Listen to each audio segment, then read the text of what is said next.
The intro is dead. Long live the intro.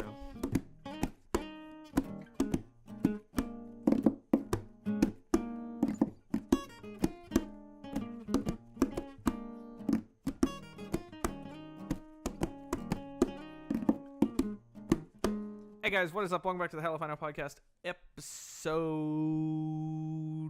16. I thought that was the answer, but I wanted to make sure I was right. Episode 16. I got it wrong last week, much to the chagrin of everyone. We didn't really fight. We were just very adamant because what's funny is what I was blown away by, and I have to give you gusto for this, is I edit them, and you knew more than I did about what episode we were on. It shows you how much like the editing is run together for me that it's just like clockwork at this point to turn them out.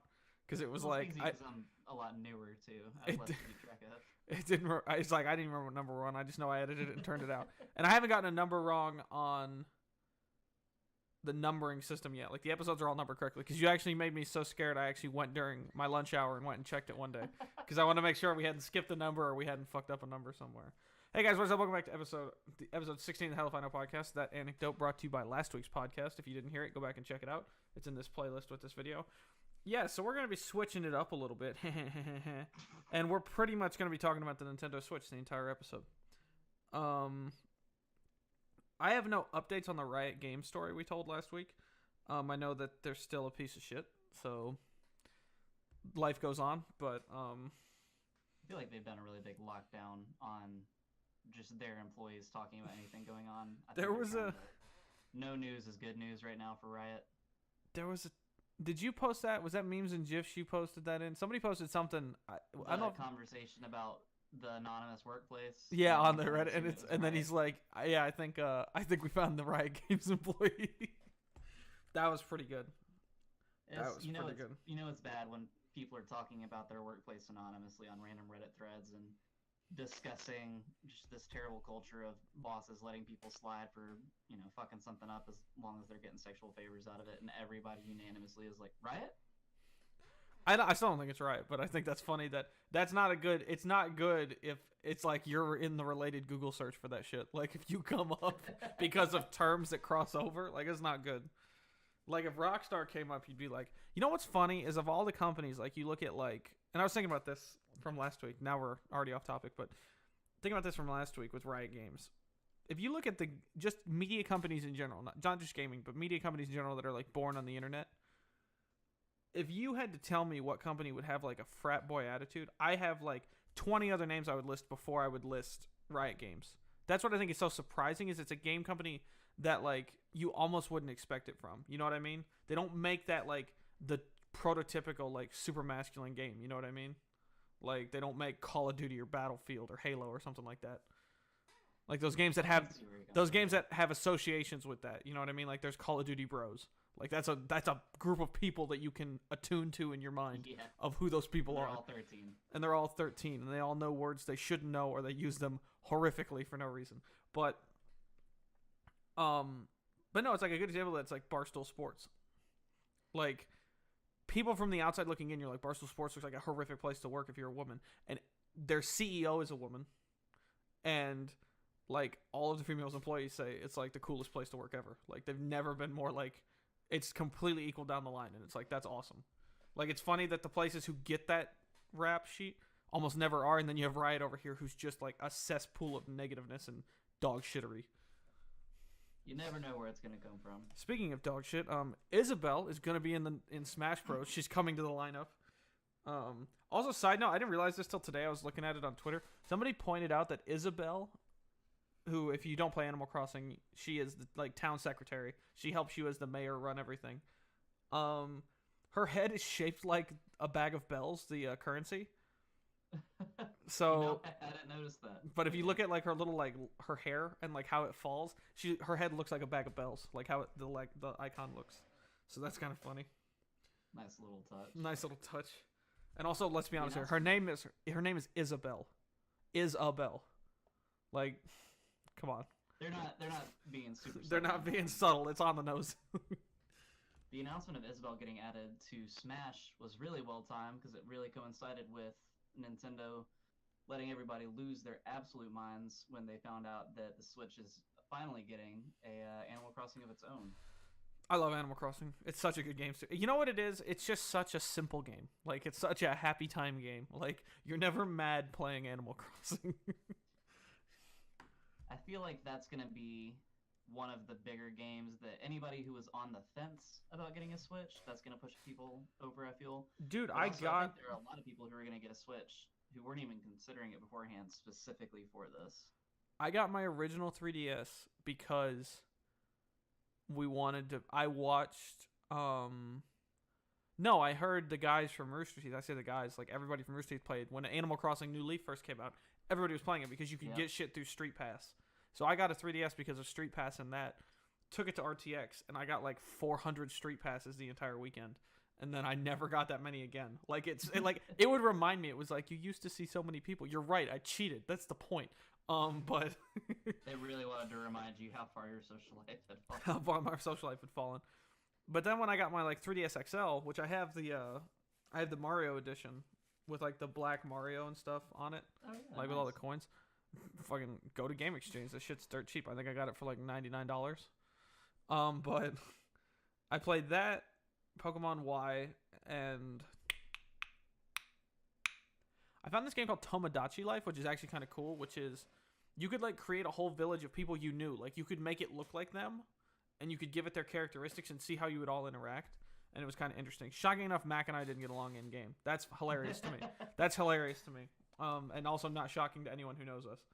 But that sounds oddly similar to the I can't remember the name of it.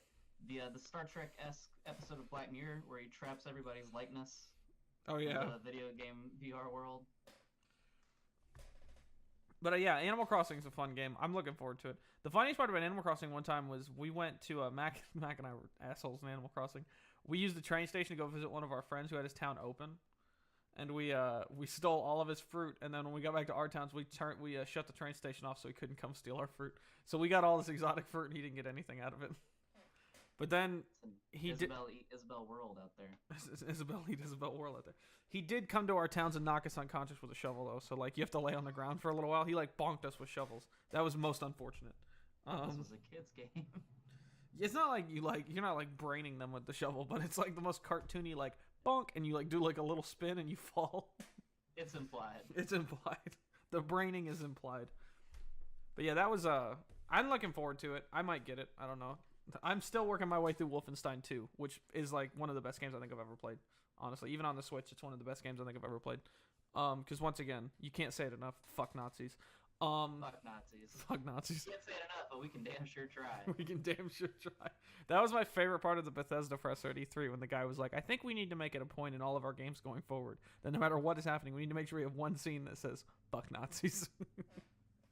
I'm glad that Wolfenstein has had a good staying power, too. That wasn't a... There have been a handful of games over 2018, I feel like, that came and were really, really popular when they first hit the market and then died off really quickly. Wolfenstein still going pretty strong, which makes my heart very happy.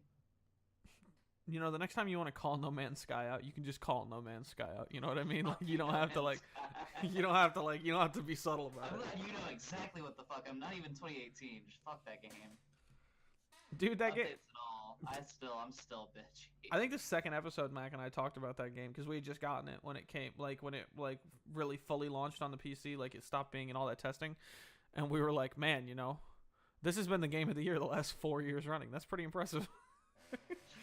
Because like every E3, they're like, it's coming this year, and it's like, yeah, you said that last year, and the year before, and the year before, and so far there's been no game to show for it, so. It's still not a bad game. It's just they've got to. There is just no commitment from that team to keep it working. Like there's just been like, I would almost rather they patch it every week, which is annoying. Don't get me wrong. It's a gamer that is annoying when every time you power up a game you have to download a patch. Overwatch is a good example of that. But you know what's funny? Overwatch works. Like when I start it up, it's not gonna hard crash on me, or it's not gonna randomly like my ship isn't gonna flip over so it crushes me, or I'm not gonna be thrown off a cliff while I'm standing near one. Like, goddamn. Not asking for a lot, guys. Just, I don't want to be killed by inanimate objects for no reason. Maybe a game that was tested by the studio before it was released would be nice. Yeah, I know, like, what I like about, like, And again, it's going to be like I'm fanboying and pandering, but I'm not, because I'm not going to say that Fallout 4 was a perfect Fallout game or that it was never broken. It still does weird shit all the time. But almost in a way with Fallout games, that's like the charm. With a game like No Man's Sky, where you released it and for 4 years you claimed to be working on it and nothing got fixed, that's when I have taken issue with it. But like you look at how Fallout 76 is doing the, what do they call it? It's like break it early testing or something like that. Or like best or whatever. There's like they had some funny acronym for like what they're calling their beta. Oh yeah, no, that's what it is. It's like beta as an acronym, and it says Break It Early Testing Association or something like that. And basically, I've not seen that, but it makes me laugh. It's like if you sign up for the beta, you're basically getting a chance to play it early, but you're also going to help make it better. Like they said, they've already play tested a shit ton of it, but obviously until people are really trying to do it, like only gamers try and break things that they just bought. Let's be honest here. It's like what especially with Bethesda games. Bethesda games, but that's almost what overclocking is in a way. Like overclocking in a way is like really making your computer do more than it wants to. Like it's like supercharging a V4. Like it's not meant to. That needs to be the thought process behind beta testing in the first place. I mean, it's not just making sure that you can play the entire game. It's making sure that some dumbass isn't going to go and break it. Yeah, because that's why with Cyberpunk, like they've announced that the main storyline is now fully playable, but they're still giving it. You know, we don't even have a hard release date on that yet. They're going to take their time with it because they're doing their best. They're checking off all of their boxes they possibly can, and it's that mindset of let's see if we can break this. Let's see how hard we can push this limit instead of just doing the bare minimum and charging everybody $60 for a piece of shit game. Yeah, because you gotta make it so. I mean, like a lot of games I've seen that go up for $60, and you look at like what's all in them, you're like, I don't know if it's worth $60. Like, I wouldn't call it worth $60. But when you look at games like, especially Fallout 76 with the hype that's surrounding it and stuff, and also because it's a multiplayer game, you don't want to fuck that up. Like, because in single player, if it's fucked up for somebody, okay, that's just a patch. Okay, but now it's like, and that patch can happen anytime. Because it's a multiplayer game and people will literally be playing it around the clock because those people exist. And also because the world is round and has time zones. Because of that, what you're going to end up with is when you release a patch, it's got to be done right because you're going to be telling people you can't play the game between X and Y times. And there's got to be a damn good excuse for that. Because WoW does it all the time. WoW always does their server maintenance. They always analyze and they're like, okay, this is when the least amount of people are on. Now let's be honest, in WoW there's always a shit ton of people on. But when it's never going to stop. But what they do is they address that situation and say, okay, but this is when the least amount of server time is off. Go get coffee, go do whatever you got to do. We're going to update this and it's going to take like 2 hours. And in the grand scheme of things, I'm glad they announce it. They pre-show it. They're like, hey, on the calendar, this is server maintenance. You're not going to be able to play. We're sorry, but it's part of keeping the game running. And that's probably why WoW has been so successful, is because they're at least always communicating with their community about what's going on with the work and stuff. There's never like a random thing where you just can't get on. Like Coda with Siege 6. Like, that whole thing was weird. And me with Siege. That ended up coming to bite me at the end. But yeah, Ubisoft was a good example of kind of dropping the ball on that one. But they were also really upfront about the fact that, you know, this is the user group that this is affecting. And we have absolutely no idea, which I think made me a little bit more okay with it. Than if they had just said, oh, you know, we're working on it. They were very clear, like, guys, this is fucking up. No one in our office knows why yet. We're on it. But, you know, that honesty and not acting like they, you know, had a better grip on the ball than they did was pretty endearing, I think. I mean, just be honest. Like, I think if you're honest, it works out. But if you make up, like, you can just get so caught in your own lies that it just becomes like nothing's real anymore. Man, if only there was someone in power right now who was leading something as an executive who was just getting, never mind. But, you know, like, you look at it and it's just like, you just have to be upfront with yourself sometimes. And I think companies have a hard time doing that, especially gaming companies, because there is this, like, almost mythical status they inherit from their fans. Bethesda is just the same way. Like, and again, it's like what I said, what we were saying about Fallout 4. Like, we've never claimed it was the best Fallout game. Even, like, Todd in, like, that documentary about the production of 76 going from 4 to 76, he even said it. He was like, we had to tweak things because we knew the direction we were going to go. And it's, I mean, we talked about it on the first podcast. Now, looking back, I totally get why Fallout 4 was the way it was. Because looking at where we're going, it makes that you always have to have that bumpy step that makes the corner. The corner is always a rough turn, but once it's made, you're on the flat path again. So that's kind of cool. Yeah, and especially with franchises, and I think that this analogy was something that I heard when The Office was first brought over to the States on television, and it was kind of a different type of comedy. Uh, it was described by someone as, it's a cruise ship. It's a really big liner that's got to turn really slowly. You can't make those abrupt changes. And so with gaming, like if Bethesda wanted to move in that direction and they wanted to just do it with a brand new game, like they are doing with their new space theme game that is not really getting a whole lot of hype yet, but I feel like people are going to be excited for it. Starting with a brand new game is a lot different than taking a franchise that has a lot of history behind it, a very diverse fan base behind it, and making that shift to multiplayer into PvP. And so you're very right. I mean, taking that rough step with that corner with Fallout 4 was incredibly necessary, because if they had tried to make that jump, I mean, just imagine going from New Vegas to what we know about 76. Well, let's be honest here. New Vegas was not exactly the smoothest running game ever. Yeah, people would have had no faith in the project at all. They would have lost their minds. And I think that you're absolutely right about, as rough of a step as it was, having 4 there makes the transition a lot easier. It makes a lot more sense than it would have as just a standalone shift into that field. I did find another article that I meant to bring up when we were talking right before the podcast of what we wanted to talk about. But I forgot about it because I'm a genius. So NVIDIA, speaking of overclocking earlier, that's what reminded me of it too. NVIDIA announced a new graphics card recently, which is the GeForce the RTX 2080. English is tough, y'all. Their graphics cards. You know how overclocking used to be like a program you had to install from a disk to overclock your graphics card? Right. They're making a program now that comes with it. It's on the NVIDIA launcher, I guess, where it's like one-click overclocking. So it's just a setting you'll tweak. So you can it's actually expect it now. Yeah, you can you can look at your performance, and it'll show you all the graphs of like where it's having render issues, where your graphics card is coming in and out of. And once it does that, you can just make your adjustments and overclock it. If you want to do that. I've never overclocked a graphics card. I've only had one that I could do it on, which is this one, which is a NVIDIA GTX 970. I wouldn't overclock this one. If I had like a Titan, I might. But even like at a certain point, when you're looking at like a 2080 or the Titans and stuff like that, why overclock? What does overclocking get you? In my opinion, in my question, because I've never understood what it does. And I understand that probably makes me stupid as a gamer, but I've never seen the point of overclocking a graphics card. I mean, for almost anything that you're going to be doing, if you're running a 1080 or a 1080 Ti already, it's not going to be necessary. I really feel like originally overclocking was when we didn't have the GPU technology that we have now.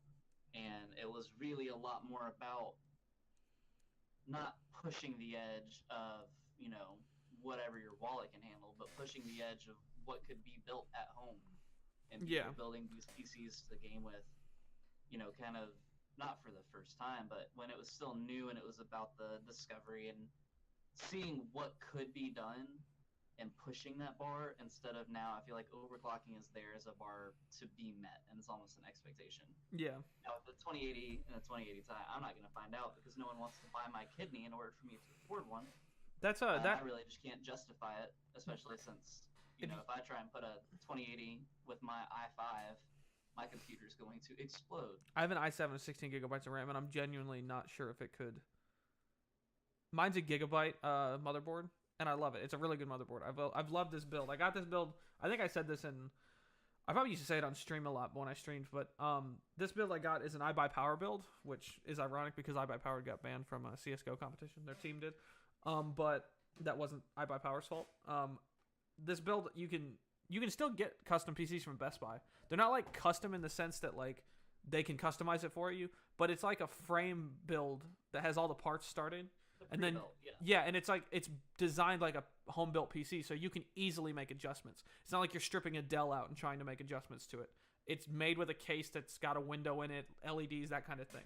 So for me, it was a great starter because I'd never built a PC. So it was a great starter because from there now, like I helped Alex build his PC, his gaming PC that he has now. And the only reason I knew how to do it was because I'd gone through mine and actually looked at how everything connected and what the order of operations was and stuff. Pro tip, always start with the motherboard. You should do it in the order of most importance. So I think we did motherboard, cooling, we did the power, and then we did the graphics card, and then the RAM. And I think that was it. Because I think there's actually, what's funny is I think a lot of people don't realize there's actually not that many components to a PC if you really look at it at brass tacks.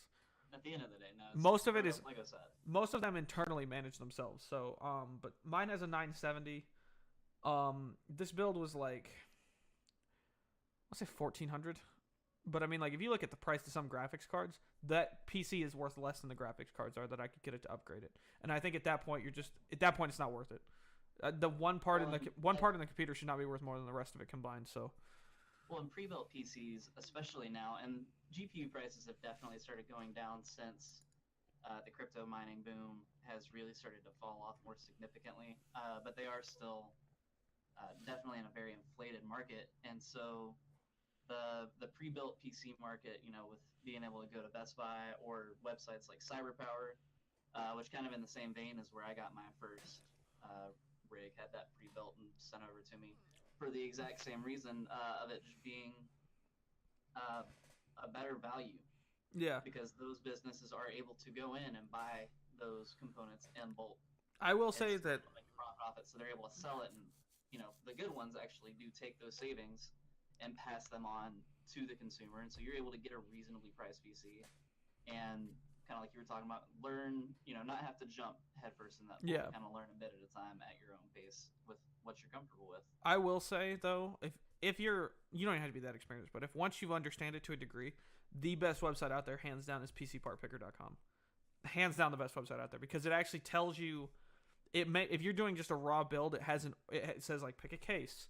If you want like at a mid tower or whatever, pick a motherboard, pick all this, and it'll tell you once you've picked components if they're compatible with what you've already picked. So like if you pick a motherboard and your graphics card won't fit that slot, which is pretty rare, trust me, but like, or if like the RAM slots you pick don't, or the RAM cards you pick don't fit the RAM slots, it'll just say like these aren't compatible with your current motherboard. So you may want to either switch your motherboard or switch your RAM sticks. Which, let's be honest here, you're just gonna switch the RAM sticks. But like I go in there sometimes and I have my current PC saved in there, so if I want to make an adjustment, I can see how it'll fit in there. I actually looked at a graphics card one time. It was too tall. Like the fans on the top of it, the fans were on the top of it instead on the bottom, and they would actually touch my RAM sticks. I wouldn't have been able to put the fans on it. So the next thing I'm probably gonna do to this PC, honestly, is put more fans in it than anything else, because sometimes if we play like a long session of Siege, or I play like a long session of certain graphics heavy games, like GTA is a good example, I can hear the fans like turn into a higher gear, and I know like if I added a little bit more cooling, it probably won't have as much of a hard time. But that'll probably be the next adjustment. Liquid cooling life, son. Dude, there's something. Look, there is something I find very interesting about liquid cooling. There's something also that terrifies me about liquid cooling. The what if. The what if, and just how it wakes me up at night sometimes, man. They're so quiet.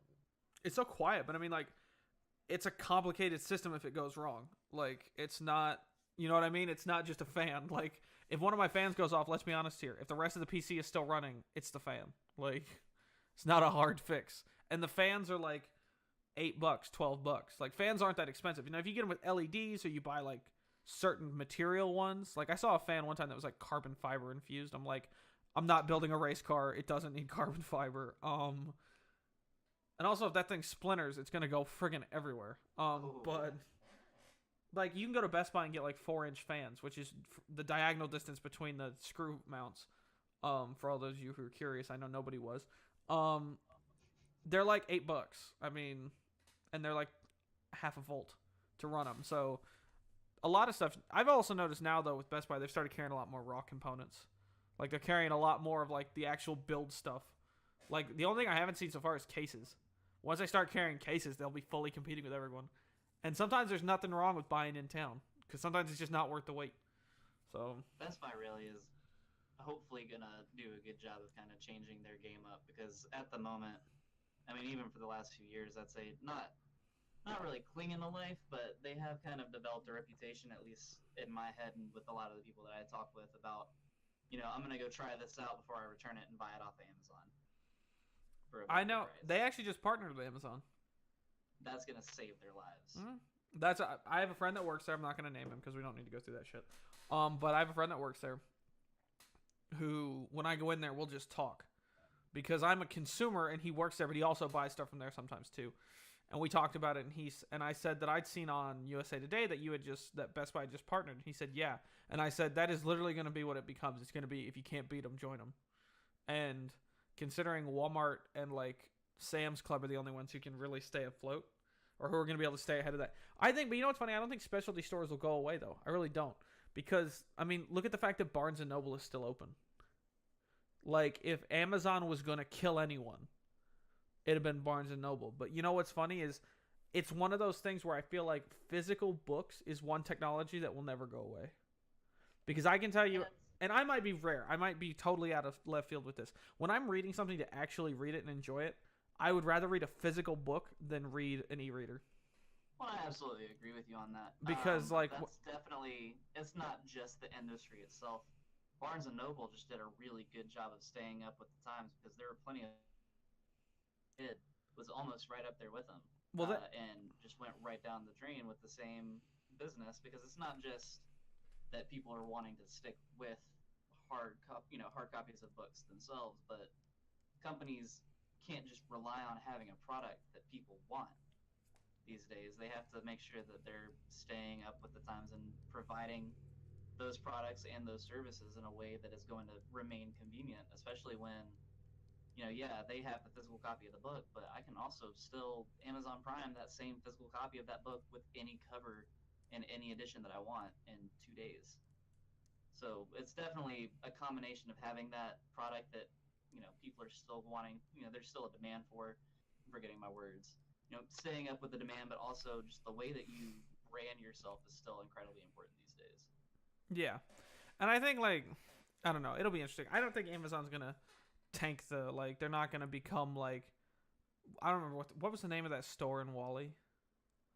You remember that guy? I know exactly what you're talking about. But that, you know what I mean? That idea, that super consumerism thing, I feel like that's not going to become a thing.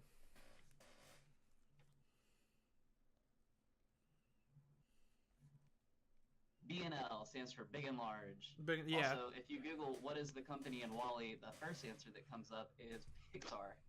So thanks for that, guys. Thanks. That's awesome. Same. Exactly what I needed. Same principle. All right, I think that's gonna do it for this episode. I think we're right on time.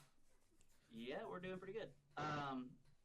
In lieu of Max presence, I will go ahead and plug the Pokemon League. Oh yeah, I caught Bay today on Pokemon Go. I caught Chansey. Nice. I caught not a very powerful one, 774, but good Chansey. But yeah, be sure to check out the Pokemon League, guys. New episodes just went up this last weekend, I believe. They'll be from the previous week, so week 2 of the regular season of the Pokemon League. This last week's battles, which were all pretty good, actually. I've noticed it's pretty. I've noticed momentum is a big part of this. So if you get smoked in the first game, you really got to mindset yourself not to get smoked in the second game, because I feel like that's been the case almost every time. Because you can just in the match, my first match, when you smoked the shit out of me the first game, and then I came back, I was so obsessed with the one Pokemon that smoked me, which was Snorlax, because of that fucking earthquake. Snorlax curse. It was I totally blew Skarmory's chance, and if I'd kept Skarmory out of the fight, I could have won. That was honestly the only thing that stopped me, was when Skarmory was dead, I had set your hand for you, because it was he's just earthquake everyone to death. He's just gonna annihilate us. This week's matches were really good when they come out this weekend. They should be up Friday or Saturday, probably Saturday, I would imagine, based on how the schedule's been going. But yeah, be sure to check that out. As always, hope you guys have a good week. Remember to be you, stay awesome. Bye-bye, guys. Have a good one.